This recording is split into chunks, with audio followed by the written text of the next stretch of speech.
जी हाँ, आपने भी सुना होगा हमारे 3 तरीके के मुख्यतः शरीर होते हैं, जिसमें पहला होता है हमारा स्थूल शरीर, दूसरा होता है हमारा सूक्ष्म शरीर और तीसरा होता है हमारा कारण शरीर।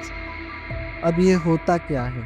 ये मुख्यतः 3 तरीके के शरीर होते क्यों हैं या किस लिए बनाए गए हैं? तो आज की इस वीडियो के अंदर हम पूरी तरीके से जानेंगे कि ये 3 तरीके के शरीर क्यों होते हैं, इसका क्या कारण है और कौन से शरीर का क्या उद्देश्य रहता है।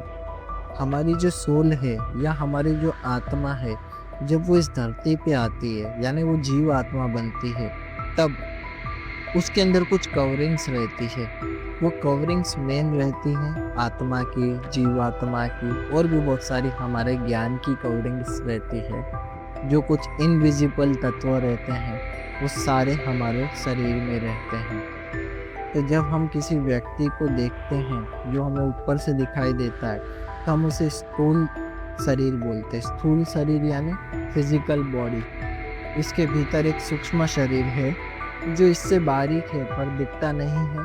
अब ये जो शरीर है इसके बारे में अभी और डिटेल में हम जानेंगे। और इसके पीछे है कारण शरीर, और इस कारण शरीर के अंदर है हमारी सोल या हम आत्मा बोले या जीव आत्मा बोले, जो भी उस कारण शरीर के अंदर है। हम अभी एक इंटीग्रेटेड बॉडी है, इन सभी का एक मिक्सचर है, इस पूरी चीज़ों से बने हुए एक शरीर है। समझते कैसा होता है सूक्ष्म शरीर या फिजिकल बॉडी कैसे होती है। तो सबसे पहले हम लोग समझते स्थूल शरीर कैसा होता है, जो हमें आंखों से दिखाई देता है। सबसे पहले हमें दिखाई देता है वो हमारा स्थूल शरीर होता है, जो इसमें हमें सुनाई देता है, दिखाई देता है। यानी हमारी जो 5 कर्म इंद्रियां हैं वो हमारे स्थूल शरीर का पार्ट है, जिसमें हमारी आंखें आ गई, कान आ गए, नाक आ गई, जिससे हम स्मेल कर सकते हैं, टच कर सकते हैं। ये सब स्थूल शरीर का पार्ट है, यानी हमारे फिजिकल बॉडी का पार्ट है।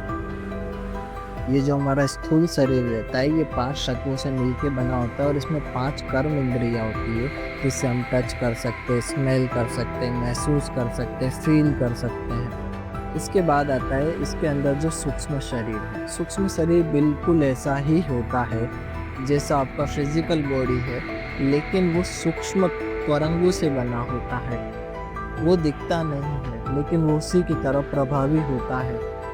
5 सूक्ष्म भूत है, 5 प्राण तत्व है और 5 उप प्राण तत्व है।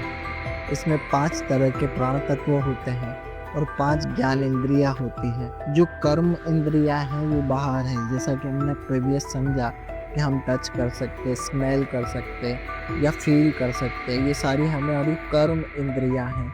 इसको चलाने वाली जो सेंस है भीतर, वो हमारी ज्ञान इंद्रियां हैं। जैसे हम आंखों से देख रहे हैं, ये हमारी कर्म इंद्रियां है, लेकिन इसके भीतर जो प्रोसेस होगा वो हमारी ज्ञान इंद्रिय के थ्रू प्रोसेस होता है पूरा। अब अब अगर हम लोग उदाहरण के तौर पे समझे, तो जब भी हम लोग शरीर छोड़ते हैं तो हम लोग फिजिकल शरीर छोड़ते हैं, सूक्ष्म शरीर कभी भी नहीं छोड़ता। जैसा कि आपने मूवीज में देखा होगा कि आत्मा दिखाई जाती है, हमारे जैसे रियलिटी जैसी आत्मा होती है। तो जो आत्मा होती है वो हमारा स्थूल शरीर होता है। मरने के तुरंत बाद हमें हमारा सूक्ष्म शरीर का सहारा लेके ही चलना होता है।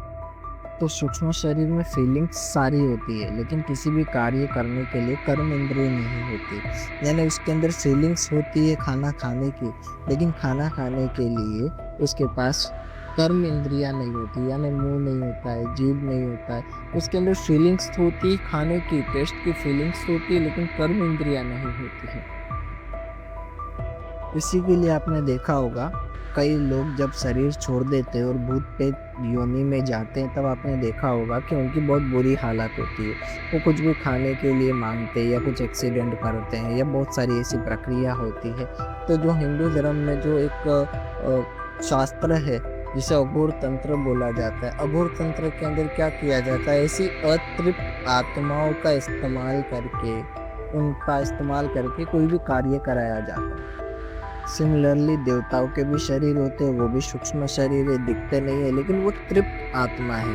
उनके पास तृप्ति है, उनके पास ज्ञान है, इसके लिए वो तृप्त आत्माओं में आते हैं। जिन्होंने पुण्य कर्म किए उन्हें देवताओं का शरीर मिल गया, जिन्होंने पुण्य कर्म नहीं किए उन्हें आत्मा या फिर किसी और योनि में भटकना पड़ रहा है। जब हम लोग आउट ऑफ बॉडी ट्रैवल करते हैं तब हमारा सूक्ष्म शरीर साथ में जाता है। अब आता है कारण शरीर। कारण शरीर जो होता है ना, वो हमारा ओरिजिनल चीज़ों से बना होता है। हमारे जितने भी संस्कार होते हैं वो सब कारण शरीर में होते हैं। यानी हिंदू धर्म में जो मरने के बाद संस्कार विधि होती है, जो पिंडदान विधि होती है, वो सब कुछ कारण शरीर में होता है।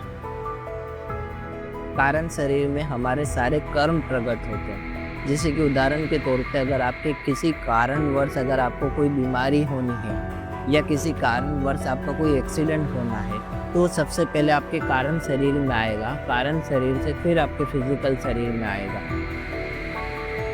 और ये जो सारी हमारी बॉडी होती है, ये सब मिक्स करके हमारा कारण शरीर, स्थूल शरीर और भौतिक शरीर बनता है। तो आज की वीडियो में इतना ही। हम मिलेंगे किसी नेक्स्ट वीडियो में। अगर ये वीडियो आपको समझ में आई और अच्छी लगी हो तो चैनल को सब्सक्राइब एंड वीडियो को लाइक करना नहीं भूलिए। हम मिलते हैं किसी अच्छी वीडियो में। और अगर आपका भी कारण शरीर या भौतिक शरीर या स्थूल शरीर के ऊपर कोई प्रश्न हो तो कमेंट कीजिएगा, हम सभी के कमेंट का जवाब देंगे। तो मिलते हैं किसी न्यू वीडियो में। नमस्कार।